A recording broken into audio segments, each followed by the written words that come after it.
Are you a church leader trying to navigate the tension of doing ministry both online and in person? Welcome to the Bricks and Clicks Church Leadership Podcast, a podcast where church leaders and ministry experts share ideas, solutions, and experiences about making church work both in person and online. Meet the hosts of Bricks and Clicks, a Brit and an Aussie who became friends in their efforts of making churches irresistible. Duncan Banks lives just outside London, England, and Jason Perkins lives in Brisbane, Australia. Without further ado, here are your hosts, Banksy and Perko. Well, g'day everyone, and welcome to the Bricks and Clicks podcast. My name is Jason Perkins, and I am one of the co-hosts of the podcast coming to you from Australia. We also have coming to you live from Atlanta, Georgia, Dave Adamson, or as some of you maybe refer to him or know him as Aussie Dave. And Dave is going to be part of the podcast today, along with my good friend Duncan Banks in London, England today. We're so glad that you've joined us for the podcast today. And just a really quick introduction to what Bricks and Clicks is all about. If you're brand new to the podcast, we are a church leadership podcast, and we really are tackling a number of different topics as church leaders come out of this global pandemic that we've all been experiencing with COVID-19 and the new issues that are facing the church today because of the pandemic. And specifically, how do we navigate the tension between both digital ministry and physical ministry, which is a great tension that we're all managing as we come out of this global pandemic. In today's episode, we're going to be tackling three different areas. In fact, we're going to give you two new ways of how you can begin preparing your Sunday talk for life transformation. We're also going to give you two new ways that you can begin planning your Sunday talks for the long haul. And then finally, we're going to give you two new ways of preaching your message so that it lives beyond the Sunday morning. And we're really going to be addressing this big question mark, which I think a lot of us are all asking right now. Is the 35-minute sermon dead? Is the length of the sermon no longer viable for the church today?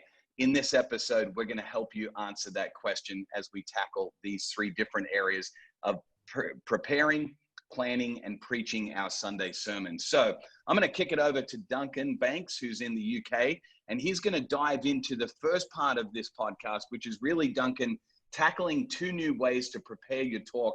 What do you think are some practical things that pastors today are needing to think about when they prepare their talks in this post-COVID part of the world that we're living in right now? Great. Thanks, Jason. Thanks for throwing it over to me. Listen, I want to talk about two things real quickly, but I think I want to make them really helpful as well. In this post-COVID world, I want to help us to think about preparing our talks to be helpful, not impressive. And the second thing, I want to help us to prepare with a camera in mind, not a crowd in mind.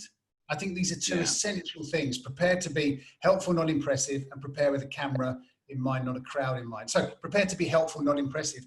One of the eye-opening things for me during this pandemic, I had a conversation, which is on our YouTube channel, actually, our Further Faster YouTube channel.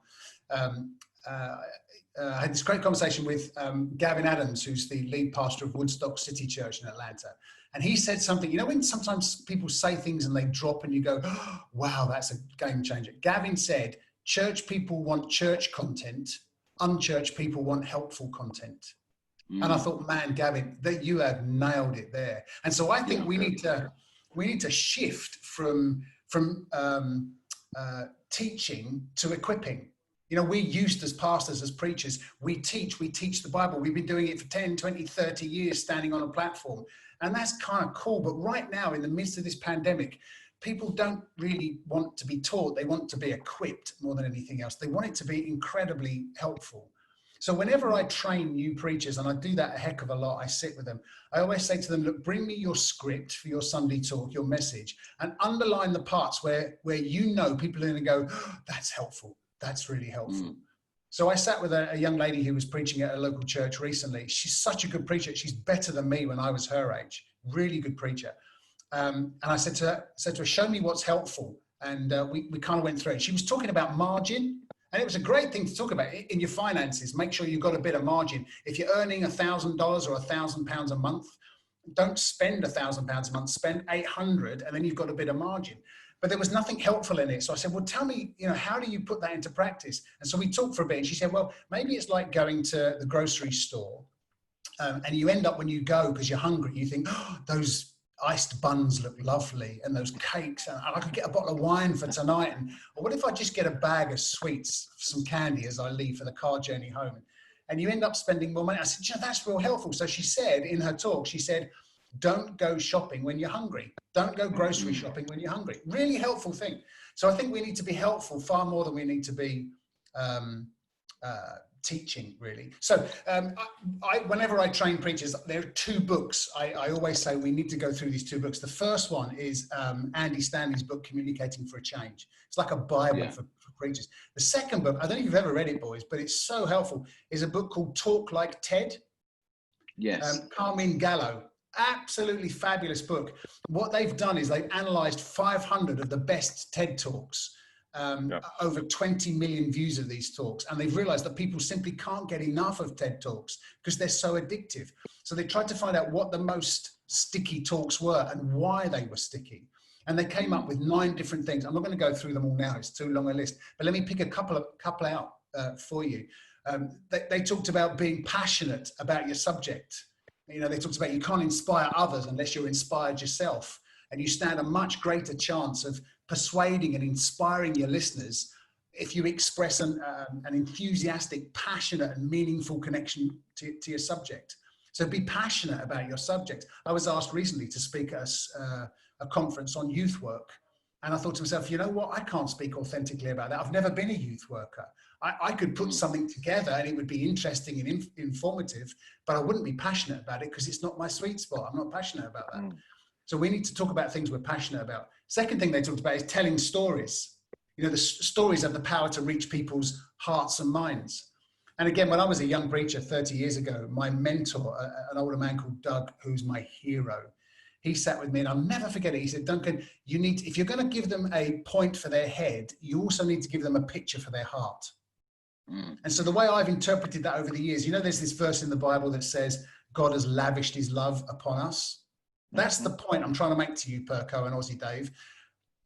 God has lavished his love upon you. But wouldn't it be better if I was to tell you a story about when I was a kid and I sat around the breakfast table in the morning? I always wanted my mum to make my toast, not my dad. Because when my dad made toast, he's an engineer. And so he would give you just the requisite amount of butter carefully pushed into every corner. And then he would give you the jello, the jam on top, and it would be very thinly spread, just perfect. And my mum was a creative. My mum would dollop that jam onto the hot toast and dollop the butter on and just shove it into the corners in big chunks. Hey, listen, Aussie Dave and Perko, God has lavished his love on you with dollops of jam and dollops of hot butter. It sticks. So tell stories. If you're going to give them a point for their head, give them a picture for their heart as well. In the book, they talk about practicing relentlessly, internalizing your content so you can deliver it comfortably. So go over it again, look in the mirror over and over it again. And the other thing which was fascinating to me, they talked about teaching your audience something new. They said that the human brain loves novelty, loves something different. And it's the unfamiliar, the unusual, the unexpected element of a presentation that kind of jolts an audience out of their preconceived notions. And it moves them into looking in the world in a different way. So what about looking at teaching new things? I mean, I could go into detail about some things that I've tried to do. Don't just teach people what they're expecting to hear, but come at it from a completely different angle that makes them go, wow, I've never thought about that before. And they talk about sticking to the 18-minute rule. All TED Talks are 18 minutes. Researchers have discovered this thing they call cognitive backlog.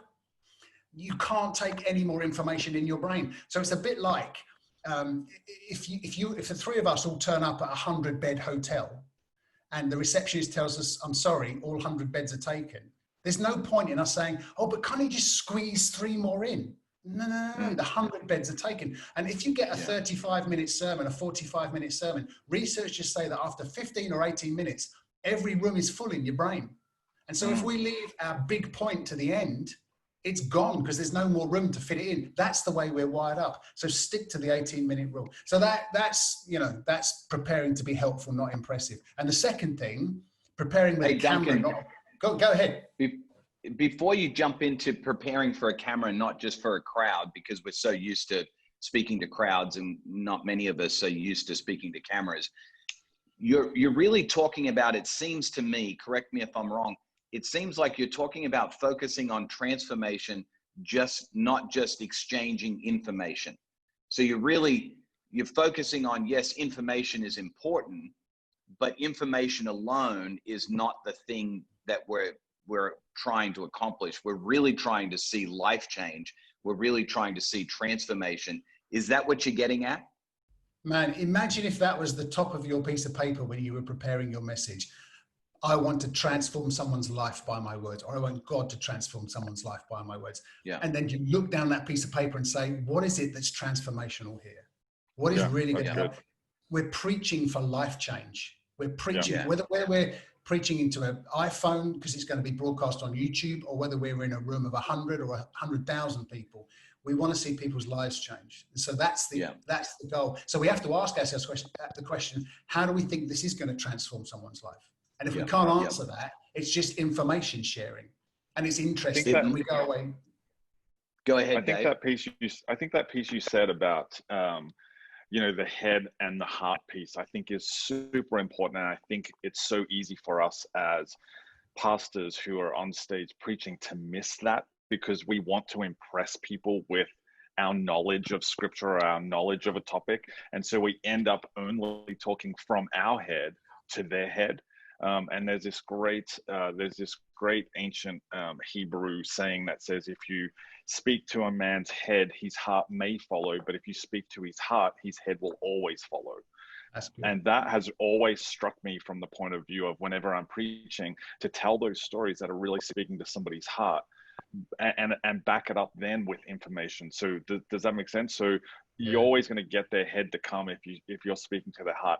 And like you said, that comes with passion. Understanding that topic doesn't mean you have to talk about everything about that topic. You got to leave people wanting a little bit more, right? We want to go through the whole exegesis of Romans when really we might only need one verse that makes the point. And if we can drive that home, then it's going to be a lot more sticky, and we're going to talk about it with a lot more passion. Yeah, that's helpful, Dave. And to be dead honest with you, when I was a younger preacher, I wanted to be impressive. Mm-hmm. I wanted people to like me as a preacher. I wanted people to think that I read books and I understood theological concepts. And my aim all the time was to be impressive. And I pretended to myself that, unless the messenger is impressive, they're not going to listen to the message. And all that happened is people went away saying, oh, he made us laugh. He was funny. Or, wow, he was intelligent in some of the words and phrases he used. But it never changed anybody's life. And so I realized, probably far too late, that actually, if I moved from being impressive to being helpful, that God's kingdom was built so much stronger. People were disciples and people found faith.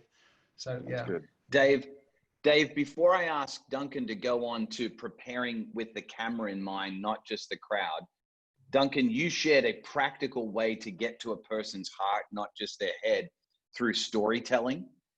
Dave, are there any go-to methods that you've used in the past that you feel like really connect with somebody on a heart level, emotions level, not just a cognitive, intellectual level?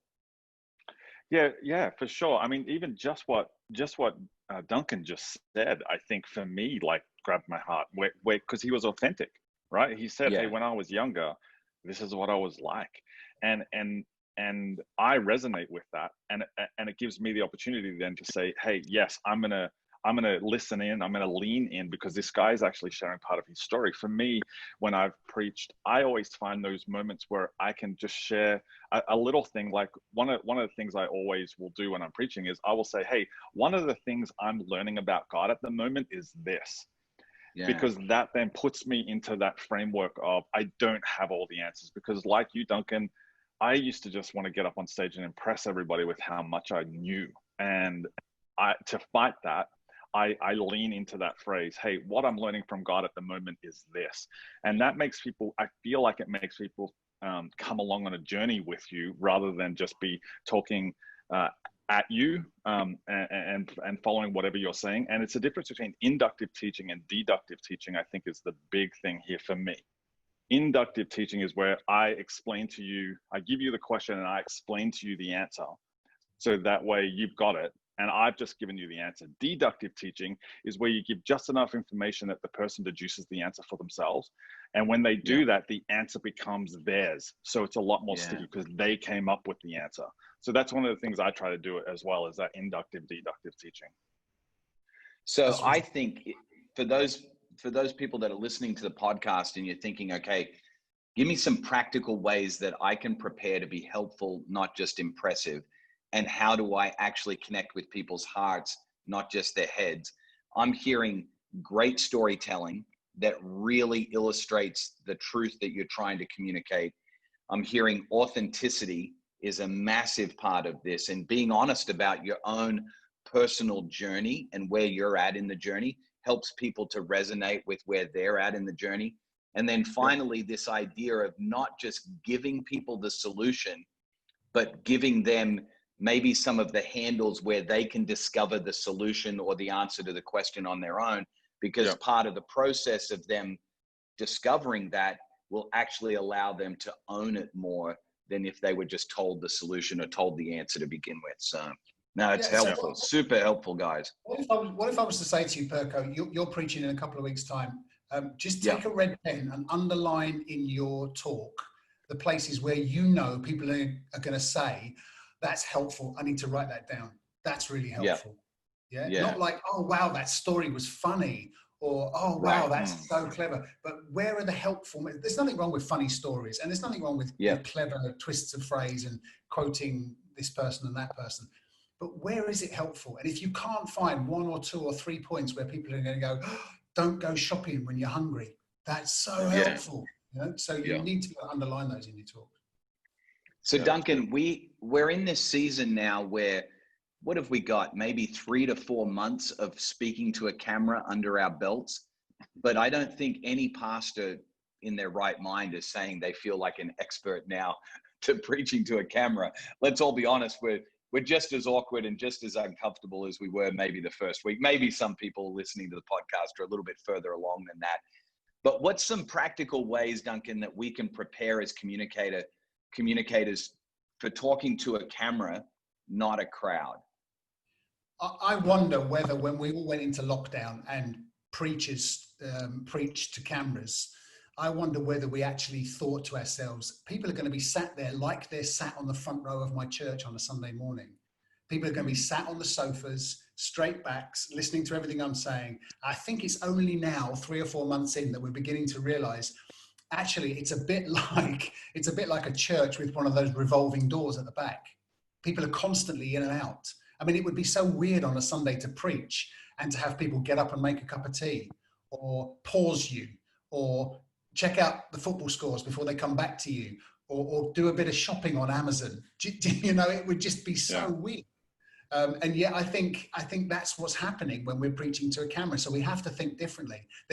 When you prepare, what if you prepared thinking about that revolving door of people stopping and having conversations with each other, and you know, nipping into the kitchen to get something out of the refrigerator. So how do you prepare with a crowd in mind? Well, here's a couple of things that I think are really practical and really helpful. I think what we need to do is to circle back to the big idea 2 or 3 times during the talk, you know, to take note of this transient nature of our audience. There's no point in saying the great bottom line, the clever phrase, the big idea once at the start and that's it. Keep circling back to it, because you know an audience's retention is lower when they're watching online. And the other thing is to sprinkle application points throughout your talk rather than saving them all up to the end. And we're used to doing that on stage because we have a captive audience. We tell the story, we read the Bible story, and we save these 2 or 3 killer application points to the 34th minute of our 35-minute talk.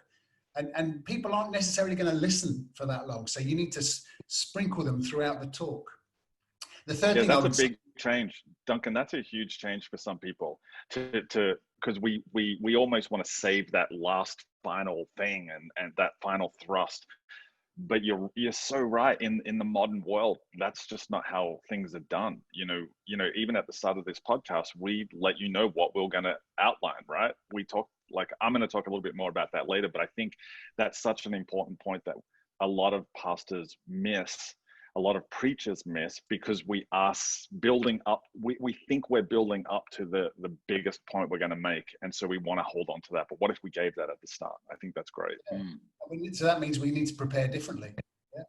And you know, every pastor wants their church who are listening to this to share the link with their unchurched friends.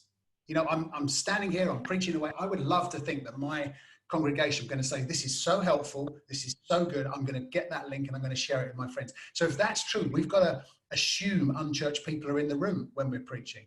And this is a big learning for me. This, you know this, I'm sure, but this changed everything for me. North Point are not trying to build churches for unchurched people. That was a game changer for me. I lead this thing called the Further Faster Network in the UK. And we're not trying to create churches for unchurched people. There's a big difference. We're trying to create churches for churched people who want to reach their unchurched friends. And that is, it seems like semantics, but it's huge. I want my church people to be so proud of what they're experiencing on a Sunday, so helped by what they're experiencing on a Sunday. Their first thought is, I need to share that with the guy I work with, or my neighbor, or the person I play soccer with on a Saturday morning. So as Duncan, that is such a key point, and I want to just kind of lean into that a little bit, because where I'm at in Australia, we have a network similar to the Further Faster network in the UK called the Irresistible Churches Network, where Dave is in Atlanta, Georgia, is really the hub of a number of networks, but the domestic network in the United States is called the North Point Partner Network. And we aren't trying to create churches for unchurched people. We're trying to create churches that even somebody that doesn't normally go to church would love to engage with.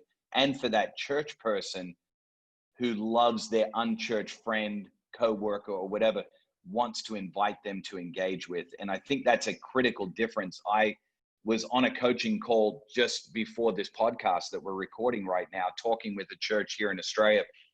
And they were talking about the fact that some of their church friends who attend other churches are actually inviting their unchurched co-workers to come to their church because they don't feel comfortable inviting them to their own church. And I just encourage the church leaders I was talking with, that is possibly one of the greatest compliments to your church, because you are becoming known not just for your own church people, but even for people that go to other churches in your community, that you are a safe place for an unchurched person to come and discover Jesus. And I think that that's what you're talking about, Duncan. We're not saying this is just for unchurched people, but we're creating an environment that's so inviting and so accessible that no matter who you are in the church world, you want to send your unchurched friend or coworker to that place. I mean, think about it, Perks. Think about a church that's only for unchurched people. You know, if someone puts their hand and says, I want to become a Christian, you have to say, I'm sorry, you can't, not here. This is only for unchurched. We don't want to create churches for unchurched people. We want to create churches for church people who love it so much. They want to invite their friends. And if I was the pastor of a church where my church people were inviting their unchurched friends to other churches, is that you know something's wrong and you need to do You should ask. That's what I said. I said, well, they should be asking a couple of questions if they're wanting to send their friends to your church. But that's another podcast, I'm absolutely certain. So go ahead. Let me finish this off quick, because I think the other thing that we need, in terms of speaking to a camera, not a crowd, is we've got to watch our tone. You know, we're preaching for an audience of one. When all this kicked off, I watched quite a lot of churches online, and it was quite interesting. They were just digitally mimicking what was going on physically. And so you knew the pastor wasn't in the room with loads of people. He was just maybe in his lounge, or he'd gone down to the church hall on his own and set his iPhone up. And he was preaching hellfire and damnation and pointing fingers at the camera. And it just felt weird sitting on my couch, you know. I watched North Point on Sunday, and I think Jeremy Dickens was talking. Jamie. So powerful. I mean, he just sat on a sofa. Like I was sat on a sofa and talked to one person like me. There was no shouting, and and I've seen him live, actually in the building, and he's different because it's a live audience. So we've got to watch our tone, I think, as well. Let me just finally, can I leave you with 3 real practical production tips? Absolutely. So think about your background. Again, think about it just being simple and uncluttered. I've watched preachers who've set their cameras up, and I'm more interested in what's going on behind than I am with them. So think about your lighting. You know, again, make sure that your camera, the back of your camera, is towards your window, and you're looking out of your window, so the natural light is on your face. The third thing is people will forgive really bad quality pictures, but they won't forgive really bad quality sound and audio. And for just, I don't know, $60, $70, pounds, you can buy a really decent little microphone that will plug into your iPhone, and you just upgrade your sound quality so much better. And the final thing is, this is a plea, please, if you're preaching into your iPhone or into your laptop or whatever, I've seen so many preachers who set it up and then they walk away to the back of the room and they stand right back here, and the audio quality goes down, the visual impact goes down. You know, just frame it up with your head and your eyes in the top third of the screen and talk to me like I'm sat on the other side of it. So that's just a really practical thing that I see so many preachers get wrong, and it would improve your communication to the sofa sitting audience 100-fold. So that's my tips for Dave. To be helpful, not impressive, and preparing with a camera in mind, not a crowd in mind.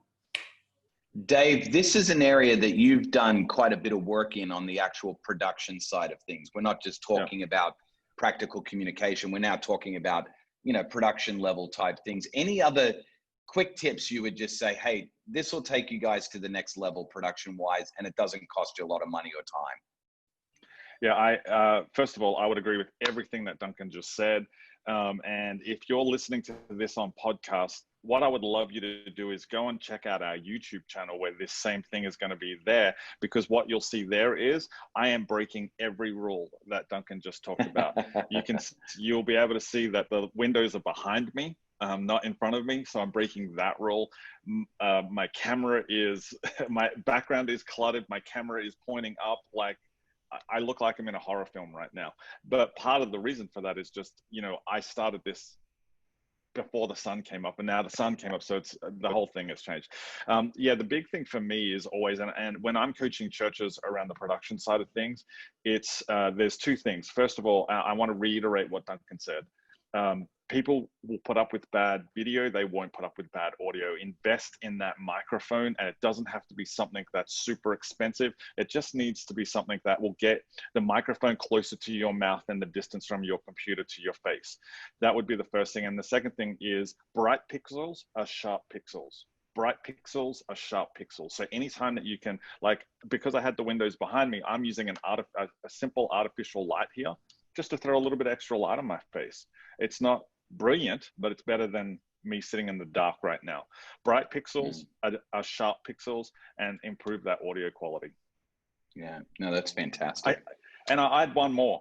Eye contact with the camera is so important. See, on a Zoom call, studies show that the average person spends 80% of their time looking at themselves, right?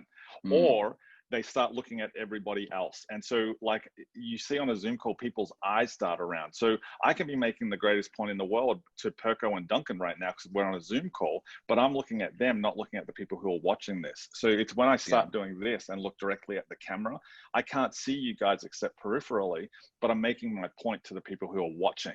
And there's going to be a lot more than two people watching or listening to this content. So always maintain that eye contact. That's always key. Yeah, with the camera. No, it's fantastic. Well, let me dive into two new ways of planning your talk, because we are talking about the idea, or at least we're proposing the concept or the idea that you may need to rethink the 35-minute sermon, because that could be a thing of the past, especially in the digital platforms that we're using these days. So one of the things that I've found helpful is to begin planning for a shorter sermon from the get-go. So if I've been used to speaking for 35 to 40 minutes on a Sunday morning, I'm going to have to change the way that I plan my message completely, or else I'm going to end up, if I plan it the same way I used to plan it, I'm going to end up speaking for the same amount of time that I used to plan or I used to speak for. So one of the things that I found really helpful in the past was the idea around planning message series, not just a one-off message. In fact, I heard Andy Stanley several times over the years talk about the fact that when they do a message series at North Point Community Church, or when he does a message series, he wants to share with you everything that they know on a particular topic and what the Bible has to say about that topic, not just on one Sunday, but over a series of Sundays. So they might spend 4 or 6 weeks on a particular topic as they download that. That has actually been a helpful concept for me as I've been planning a talk or a series of talks, to begin to think, what would I typically do on one Sunday, and see how that might actually take me 2 or 3 Sundays to accomplish. Just like we used to think in terms of series, we're now thinking in terms of that 35-minute message or that 40-minute message, taking us maybe 2 or 3 Sundays to be able to communicate those same truths. So what I found, and I'll give... Can I just dive in there? Because if you think about it, yes, we're used to, because we're the Netflix generation, we're used to box setting everything. We're used to life in series. We're used to watching a half an hour program that has 6 or 7 episodes to it. So it's not a new concept for your listeners to rather than just think sermons, to think series. I think it's great. So I'm actually wrapping up at the moment, as we're recording this podcast, I'm wrapping up a series called How to Play the Advantage. And we're talking about how to play the advantage in both life and in sports. And so we've had some illustrations from the game of football, the original football, Duncan, where people actually kick the ball with their feet. But we've also been having some examples of how do you play the advantage in rugby, and even how do you play the advantage in tennis. And then we've been translating, okay, these examples of how to play the advantage in these different sports. What does it look like for me to actually play the advantage in life? And so one message has actually become a 3-week series of talks where I would have maybe shared 2 or 3 ideas of how to play the advantage in life. Over now a 2 to 3 week period, we're talking about those same 3 ideas, but over a 3 Sunday series. So we're talking about the first step in how to play the advantage in life is you have to first understand what your advantage is. And just like Christ didn't consider his advantage to be used to his own advantage, or consider his position in the Godhead to be used for his own advantage, we have to first understand and consider what advantages we have, and to see them as not being used for ourselves. And then the second part of that series, we talk about seeing other people's disadvantages. So we understand our advantage, we see other people's disadvantage. And then the final part of that series of talks on how to play the advantage is, what does that look like to play the advantage for somebody else's disadvantage when it's in a socially unacceptable context? So the story that Jesus was recorded for us in Luke, of Jesus with the lady at the well, the Samaritan woman at the well, where it's socially unacceptable, but Jesus used his advantage for her disadvantage in revealing to her that he was the Messiah. That could have been one message, how to play the advantage in life. That could have easily been done in one message, but breaking that up into 3 tinier messages so that you now have a series that really has one big bottom line of how to play the advantage in life is a way to begin to share your talks and prepare or plan your talks in a much shorter time frame. Let me get really practical with you guys on what does that look like. So then, Jason, you might ask, what does that look like on a practical level? I literally have taken a whiteboard in my office and I've broken it up into 6 different segments. So I have 6 squares on the whiteboard that I've turned into a storyboard. And the storyboard concept, for those of you that have seen movies or you've watched commercials or whatever, the storyboard is a classic videographer tool. It's a classic cinematography tool where people use a storyboard to help create a story.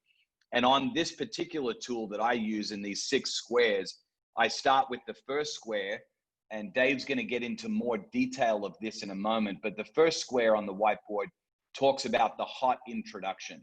And Dave, I won't go into the detail of that right now because you'll cover this, but it's that hook, outcome, and transition, the hot introduction in the first square. Then Duncan, you mentioned before the book by Andy Stanley, Communicating for a Change. there's really 5 parts to that sermon outline tool that Andy would talk about. It's the me, we, or sorry, me, you, God, you, we, that we go through each of the 5 boxes in the storyboard and just outline the rest of the message in those 5 categories. So it's 6 squares on a storyboard, writing in what you're going to do in 6 different scenes. Sometimes we shoot them in different locations. Sometimes we shoot them all in the same location. But essentially, you're beginning to do a talk that's in that 12-minute time frame. If you use about 2 minutes on each of the sections, you end up with a 12-minute message. And if you go over a little bit, then you're in kind of the 15-minute range. But that's a practical way, just a couple of ideas there, guys, on how do you take a 35 or 40-minute talk and whittle that down to a 10 to 15-minute talk in this new day and age that we're living in. That's really helpful, really helpful. So planning shorter, I think, is just cutting down, taking that one message that you typically would do in that 40-minute time frame and figure out how you can turn that maybe into a series of shorter messages. And then the storyboard thing has been incredibly helpful for me as far as planning shorter time periods. The second thing that when it comes to planning your talk, to the second part of that I want to share with you is this idea around planning things or planning moments in your talk that are easily shared on social media or on other platforms beyond just the Sunday message. So beginning to think, where is this message going to go beyond the online service on a Sunday morning when we stream it on YouTube or Facebook? And really what that boils down to is a couple of things. As I think about each one of those sections on the storyboard, if I'm thinking of that kind of minute to 2-minute time frame, then each one of those sections, in a sense, could be a shareable moment from the storyboard in the message that can then be transferred onto, say, IGTV or onto Facebook in a 60-second to a 90-second clip. So each one of those storyboard scenes is really, in a sense, a shareable moment that could be used in an even smaller scale. So you can see how we're taking a 35 or a 40-minute message, and we're now producing it in a 10-minute, 15-minute segment that's shareable on a Sunday morning in a series of talks. But then even further than that, we're taking one of those scenes from the storyboard and saying, hey, there's a 90-second grab that I could put on Instagram, on IGTV, or on Facebook, and that would stand alone by itself because of the bottom line or the truth that I'm sharing in that particular scene. And then to get it down even smaller, you can take maybe the truth or the bottom line that you're going to be sharing in that one particular scene, and you can shoot it in such a way where you begin by saying the bottom line, explain it, maybe unpack it very briefly, repeat the bottom line, and all of a sudden now you've got a 10 to 15 second shareable snippet that you could put on Instagram or on Facebook or on other social media platforms. So again, you're trying to go from kind of the long format down to a shorter format, which becomes a message for a Sunday morning. But then even again, we're getting down to a shorter format, which is maybe a 90-second IGTV clip from your storyboard, a particular section of your message, but then even further down to a 10-second clip that you can take the truth from that part of that scene on the storyboard and share it very quickly. So just some practical ways to think, okay, how do I reduce the length of my message, but how do I do it at the same time in a way that I can share different lengths of that message on different platforms on social media? Yeah, that's good, dude. That's really good. I think the visual for me around that is that inverted pyramid, right? It's the upside down pyramid. You've got your long form content, which is the main guts of your message, but then you're repurposing that on purpose on different platforms. So it narrows it and narrows it and narrows it down. Does that make sense? So a 15-minute talk becomes a 2-minute, a 4-minute thing on YouTube, becomes a 2-minute thing on Facebook, becomes a 1-minute thing on Instagram Grid, and then a 15-second thing on Instagram Stories. It's that inverted pyramid of the content getting shorter and shorter, but always pushing and leading people back to the next level up. So if somebody comes in at the 10-second, well, how do I get to the 2 minutes? How do I get to the 4 minutes? How do I get to the 15? Yeah. And how could I eventually get onto your YouTube site where I don't just see the one 15-minute message, but I might see part 1, 2, and 3 of how to play the advantage. And I might just binge watch all 3 of them at the same time. Yeah, Jason, this is super, super helpful stuff. It really is, because you're right. For us preachers who've been used to the 35-minute message, I think we get that on YouTube we need to be shorter. We just don't know how to do it. And you've given us some really, really practical handles. You know what has made me realize, listening to you talk, lots of things have shifted for everybody during COVID. And I think one of the big shifts in church is we've moved away from an invitation culture to a sharing culture. And I think that's a good thing, because oftentimes the preacher, and I've been just as guilty as this, I would stand on the stage and say, invite your friends to church, invite your friends to church. And it's almost as if the churches were sitting there saying, well, help me, preach a sermon for a start that my friends would want to hear. Make this an interesting place that they want to come to. Don't just tell me to do it. It's a struggle for me as a Christian to come. Help me to give me a flyer I can give them. You do something. But when we're creating these shareable moments, we're actually helping our churched people to reach their unchurched friends. We're giving them tools. Absolutely. We're giving them Facebook posts and Instagram posts, and that great little thing that happened on Sunday when Perko emptied a bucket of water on his head or stood with a surfboard. I watched you last week. You were preaching with a surfboard stood next to you. They're like catchy things, almost gimmicks in the right sense of the word, that are easy to share. Watch my preacher as he stood on the beach with a surfboard. What? Those things, I think, if we can shift our culture away from forcing people to invite to actually giving them tools to share, then maybe they'll like us even more and want to walk into our buildings when our buildings are open again.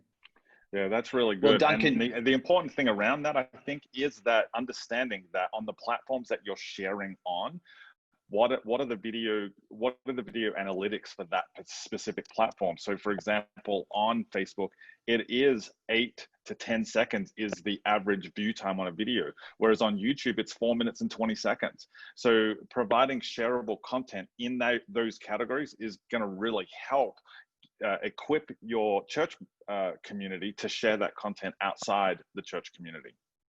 That's great. Duncan, you mentioned the surfboard, and my hope is that, maybe the next time that person sees a surfboard or uses a surfboard, they're reminded of the fact that that tiny little fin on the back of the surfboard, just like the rudder on a big ship that James talked about in reflecting on the power of our tongue and how we can harness the power of the tongue, just like you can turn a ship, or just like you can turn a large horse by a tiny little tiny little bit in their mouth of the horse can turn that whole animal. That's my hope, is that those sticky little illustrations or little things on the screen might help them kind of to remember those things, those truths that we're trying to communicate to them. You mentioned, Duncan, you used something recently, you used a cricket bat. For those, listening to us from other parts of the world that don't know what cricket is, we're not talking about an insect. We're talking about a sport that's similar to baseball, only with the fact that it has a bat and a ball. Everything else is not similar at all.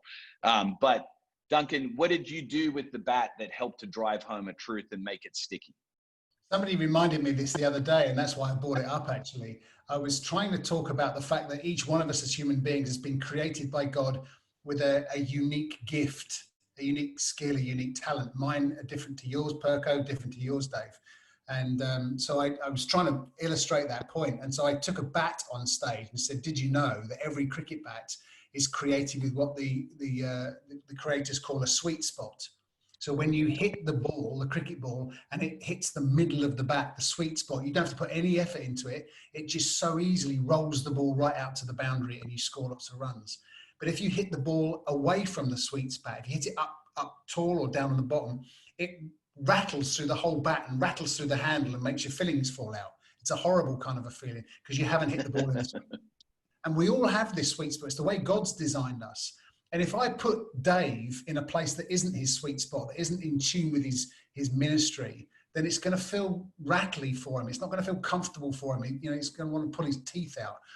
So I need to find out what Dave's particular sweet spot is. What are his gifts and his talents?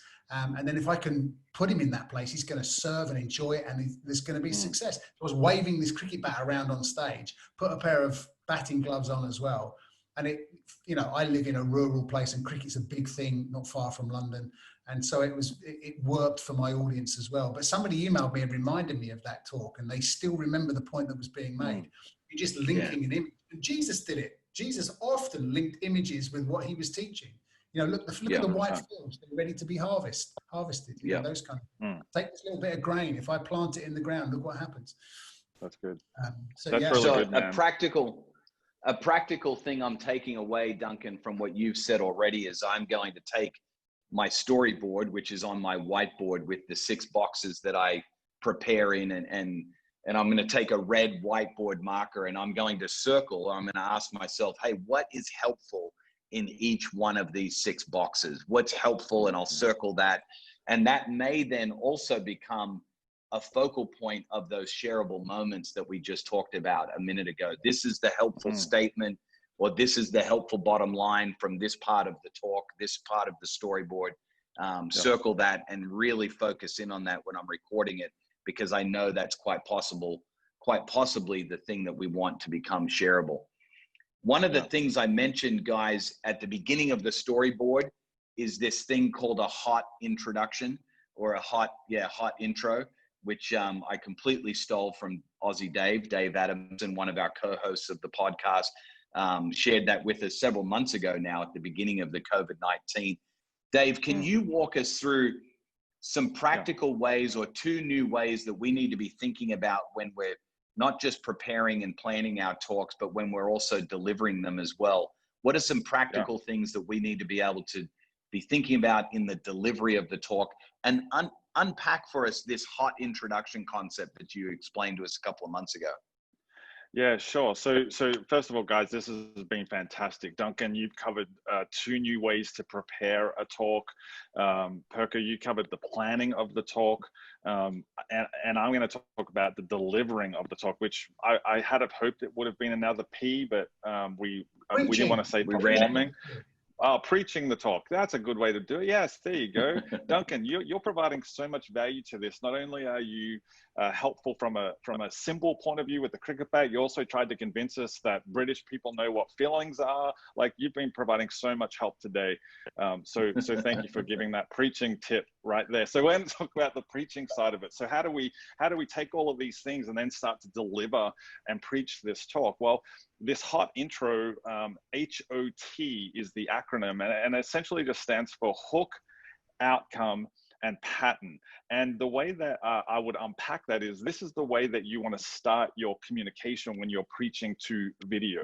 So it might be something along the lines of, for the hook, that's the thing in the water that is going to get people to want to lean in and watch a little bit more of the message. And so that might be a topic-based thing. It might be something like, hey, during this season of the pandemic, you've all been shut in. Have you been fighting with your spouse a little bit more? Are your kids getting under your skin a little bit more? Are you trying to figure out new ways to control or manage the finances in your house during the COVID-19 pandemic? That's the hook. That's the topic that we're going to be talking about that really starts the ball rolling. So what is that one topic, and how do you make that into a hook that makes people want to lean in? Then the second thing you want to do is provide the outcome. Why should I continue watching this video? You've told me what it is. I'm interested in that topic because, yes, my kids are getting under my skin, or yes, I do want to manage my finances better during this season.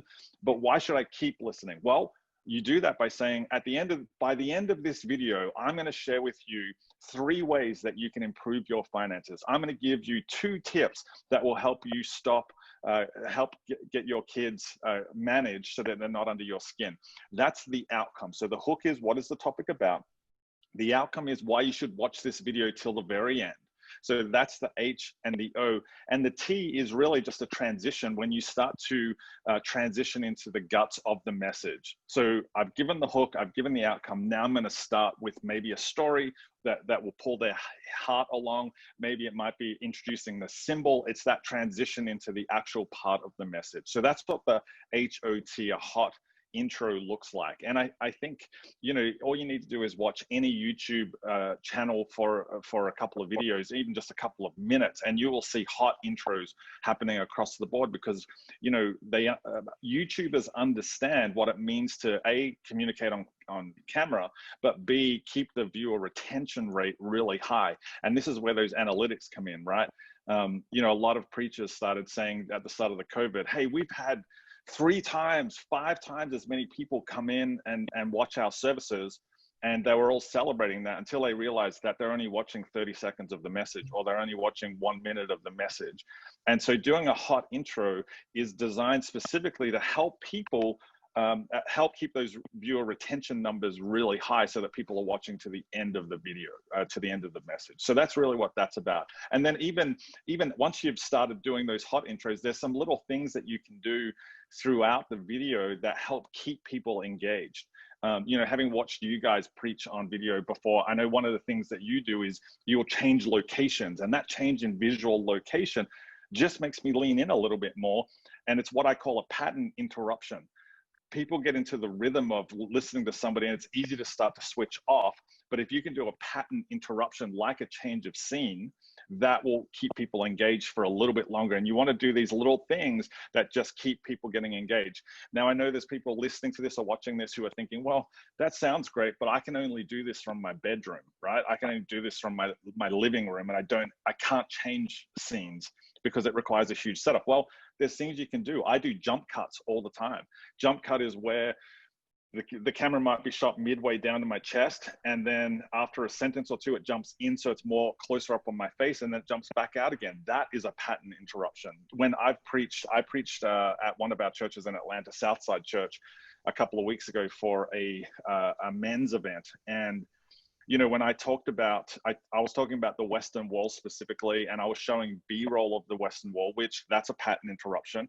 But then when it came back to me, I was talking about how all the blocks, all the bricks in the Western Wall, there's no cement, no mortar or anything in between any of these bricks that have stood for 2,000 years. And the reason it stands strong is each brick leans perfectly, it's perfectly positioned, and it leans perfectly on the other bricks around it, the other blocks around it. And as soon as I said that, I threw to a clip of the Tetris theme song and Tetris falling down, right? And I didn't even refer to it. I just put it in there for 2 seconds and then moved on to preaching. But what it did was it created a pattern interruption. And the interesting thing about that is I got emails afterwards from people, A, complaining that they had the Tetris theme song in their head for the next week, but B, that song triggered them to remember that I've got to lean on the people who are around me. I've got to let them lean on me, and I've got to lean into them a little bit. So that's a pattern interruption. It's just those little things that break the talk up, which, you know, to Duncan's point, you don't do that when you're preaching on stage to a crowd. You don't do that. But when you're preaching on video, you need to, because there are so many other distractions around. There's so many other things that people can be doing, whether it's wrestling their kids down, making a piece of toast, getting a cup of tea, or online shopping while the preaching's happening. So any sort of audio or video pattern interruption really helps people stay engaged in the conversation. Dave, can I ask you a question? Dave, go ahead. Sorry. Go ahead, Duncan. Go ahead, Duncan. I've learned everything I know about pattern interruptions and trying to keep an audience on the hook from you.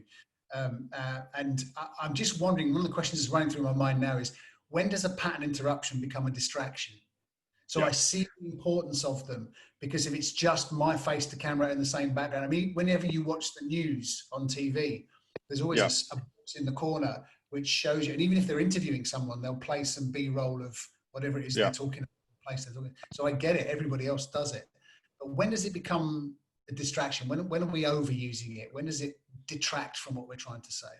Yeah, if you're doing it, I would, as a formula, I would say if you're doing it more than once every 3 minutes, you're doing it too much. I think people can usually go about 2 minutes before you want to just break it up a little bit.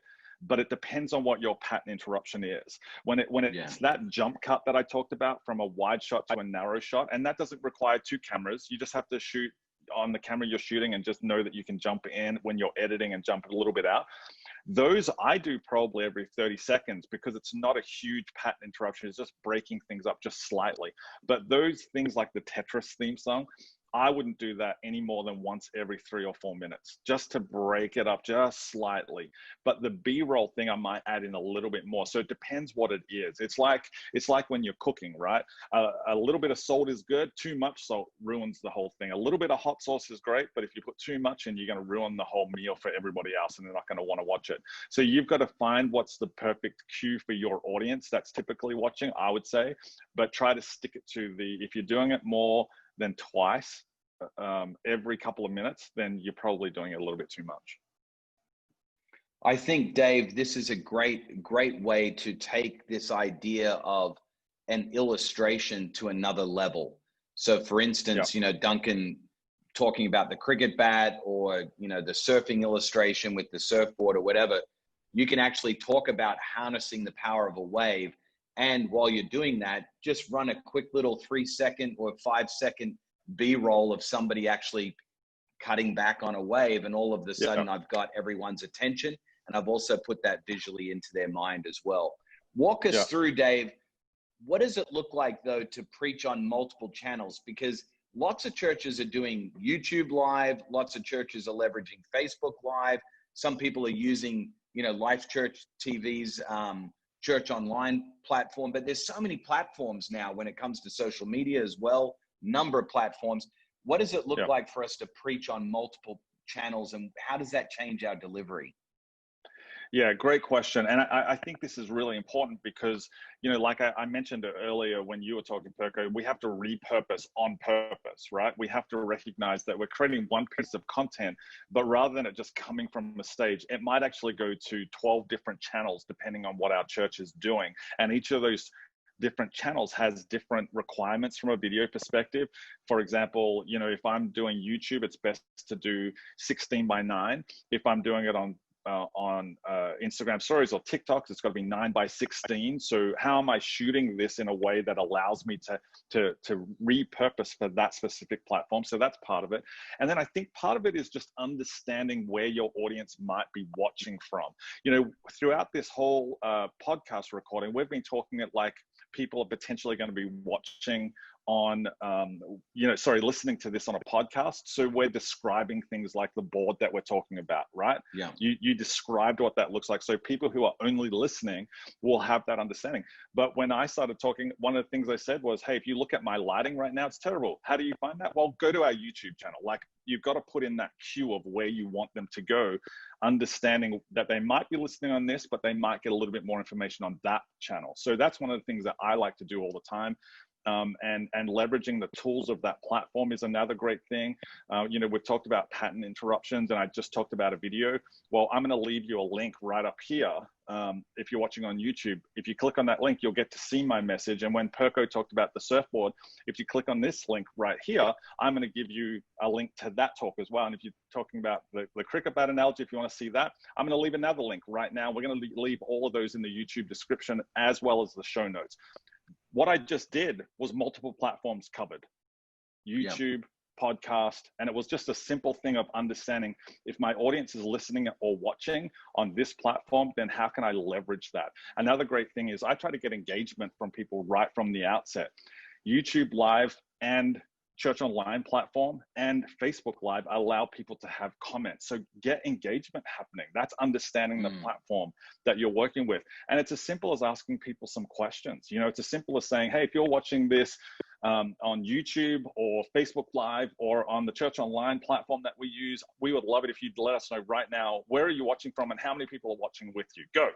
Like, doing something like that just creates that interaction and applies it to that specific platform. One of the other things I like to do is understanding that people aren't always watching it live. So saying something like, hey, whether you're watching live now on YouTube, Facebook, or Church Online platform, or if you're watching this 3 months from now, we would love to get to know you a little bit better. So make sure you leave us a comment. Things like that make people go, okay, I get it. They understood who I am as an audience, how I'm watching as an audience, and when I'm watching as an audience, and what my preferred option is when it comes to content. We are content creation machines in the church world. We always have been. Now we just need to become content distribution machines and understand how we distribute it a little bit better so that we're speaking to people, whether they're watching it live, whether they're listening on podcast during the week on their commute to work, or whether they're watching a year from now because they typed in a keyword search on YouTube. They're the important things, and you can pepper them throughout your talk. It's so easy to do. It doesn't take up any space, but it provides so much understanding and an awareness of the audience, and that makes the audience feel more engaged. I love that idea of the church being a content creation machine. I read a stat the other day that said right now, during COVID, the church around the world is creating more content than Hollywood. You know, we are good at creating content. The one thing that crazes me, drives me mad, and I see it so often, are pastors or hosts at the end of an online service or the end of their message on Sunday. They say, well, thanks ever so much for joining us. We'll see you back here again next week. And you think, man alive, so it's 7 days before I can engage with you. And how cool would it be to say, you know, we live online. Follow us on YouTube, follow us on Instagram. All the links are here. We'd love to talk to you every day this week. That's where we live, and we'd love a conversation. And we can't do that in the room. You know, in the room, it's really hard. But you can online, because that's where you are. We live here. This is our home, and we'd love to converse with you.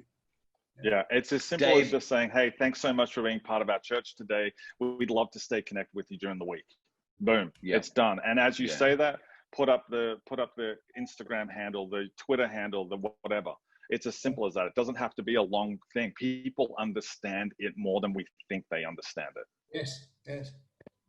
I want to steal something, Dave, and apply it to what you said. And I think this might be a helpful way to remember what we're talking about here when it comes to preaching on multiple channels.